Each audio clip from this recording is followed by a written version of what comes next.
Exposing the GOP's new voter suppression tactics with Mike Whatley. Brace yourself. America's fight over voting rights is at a fever pitch, and the tactics are more brazen than ever. If you're worried about the future of democratic elections, you're not alone. But this story has a new chapter most people don't see coming. Let's rewind to North Carolina, 2014. Back then, Republicans urgently needed a winning edge to seize a pivotal Senate seat. Enter Thom Tillis, who, as Speaker of the North Carolina House, presided over the drafting of a sweeping law aimed at restricting voting access. Here's the part that still sparks outrage. One of Tillis's senior staffers actively sought out racial breakdowns to ensure the legislation would hit black voters hardest. In a state boasting over 1.5 million black citizens, the margin that clinched Tillis's victory was razor thin, a mere 50,000 votes. Even though federal courts eventually struck the law down for targeting black voters with, as judges put it, almost surgical precision, the damage to public trust was done. Fast forward more than a decade.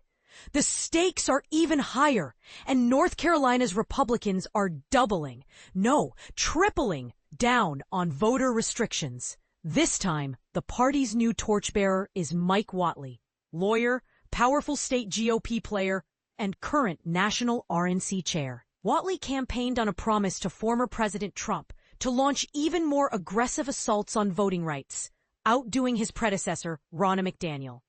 During his tenure, Whatley threw the RNC's muscle behind efforts designed to make voting more difficult and to give Republicans more leeway to contest results they didn't like. But here's where it gets controversial. Under Whatley, GOP legal activism hit unprecedented levels. The Republican Party is now a direct party in more than half of all pending election-related lawsuits nationwide, participating in 73 out of 143 active cases spanning 42 states. Meanwhile, Trump, the face of election denial in America, has blessed Whatley's Senate aspirations, signaling that the torch of anti-democratic tactics is being carefully passed. Some will argue that Whatley is simply carrying out party priorities. But consider this. In just the past year, few individuals have contributed more to undermining the principle of free and fair elections than he has. North Carolina's GOP isn't standing idly by. The state election board, stacked with partisans, is now considering proposals that could strip hundreds of thousands of residents of their voting rights, even before the 2026 race. Not content with their past record, the GOP-led legislature is poised to push through, and this is the part most people miss. Republicans are not just repeating old tactics, they're innovating. With new legal and political strategies, they're seeking to shape voting access and outcomes not just in North Carolina, but nationwide. Take Attorney General Pam Bondi, for example, who's transformed the Department of Justice into a tool for Trump's political aims, diving headlong into voter suppression lawsuits. She's already involved in 17 active cases. Here's a point bound to stir debate. Over the last 10 years, the GOP's relentless campaign against voting access has come with almost no political blowback. Major media outlets, perhaps wary of seeming partisan, often treat Trump's attacks on democracy with an alarming neutrality, while holding Democrats' defense of voting rights to a much tougher standard. This inconsistency is fueling a dramatic escalation. House Republicans are exploiting the moment to redraw district maps mid-cycle, further cementing their grip. Texas is in the spotlight now, but if party leaders have their way, this could just be the opening act. Why is all this happening right now, at such a volatile time?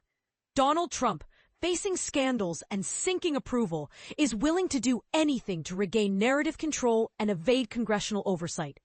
He's doubling down on chaos, and the party is following his lead, unleashing new assaults on voting systems and spreading ever wilder conspiracy theories. Amid the turmoil, there's a silver lining. The fight isn't one-sided. Democrats and pro-democracy advocates are pushing back with renewed energy. Let's be clear. The old rules no longer apply. For defenders of free elections, it's time to stop treating election deniers and voting restriction architects with kid gloves. When leaders actively work to rig the system, the gloves must come off. Why should those undermining democracy receive the respect and titles reserved for its champions? Here's a controversial suggestion. Democratic-run states shouldn't just protect voter rights. They should go on offense, pass every pro-voter reform possible, and use every tool the U.S. Constitution allows to fortify election safeguards against outside meddling. Delay is not an option. Boldness is.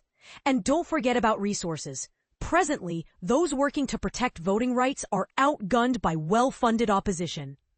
It's time for donors, individuals and foundations alike, to step up, channeling unprecedented support to organizations fighting for fair elections.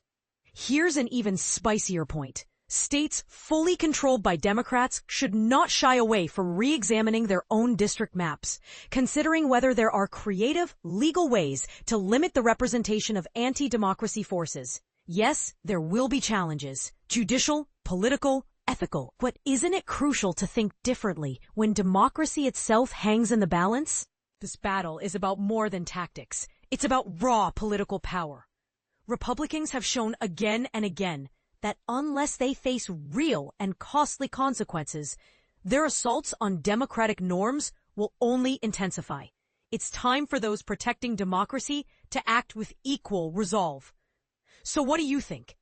Is it justified to fight fire with fire when something as fundamental as voting rights is at stake? Or does this spiral risk undermining democracy from both sides? Jump into the comments. Whether you agree or fiercely disagree, your voice matters in this urgent debate.